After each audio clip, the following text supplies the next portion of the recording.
აქვს თუ არა რეალური ინტერესი საქართველოში ინვესტიციის ჩადების ერთ-ერთ უმსხვილეს რუსულ ენერგეტიკულ ჰოლდინგს. რუსჰიდროს ქართულ გეგმებზე საუბარი რამდენიმე თვის წინ მათი ხელმძღვანელობის საქართველოში ვიზიტის დროს დაიწყო. ჰოლდინგის წარმომადგენლები საქართველოში ვიზიტით აპრილში იმყოფებოდნენ და ენერგეტიკის მინისტრთან შეხვედრაზე ქართული ბაზრის დაინტერესება დააფიქსირეს. თუმცა ამ ეტაპზე კახი კალაძე ტევესამთან განმარტავს, რომ პირველი შეხვედრა გაცნობითი ხასიათის იყო და კონკრეტულ პროექტებზე საუბარი არც მაშინ და არც ახლა არ მიმდინარეობს.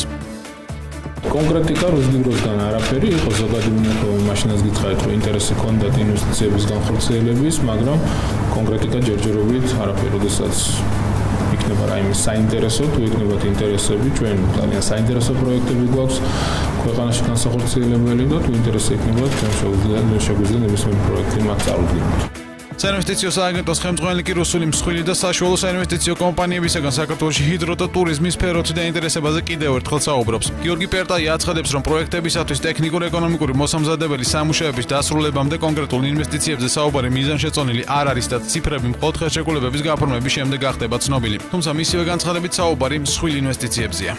ჩვენი სააგენტო ჩართული არის იმ ნაწილში, რომ აკავშირებთ მთავრობის შესაბამის სამინისტროსა და ინვესტორს შორის. საუბარი არის ჰიდროელექტროსადგურზე, როგორ გითხარით, საუბარი არის ტურიზმის ნაწილში, ანუ კერძო საკუთრებაზეა საუბარი.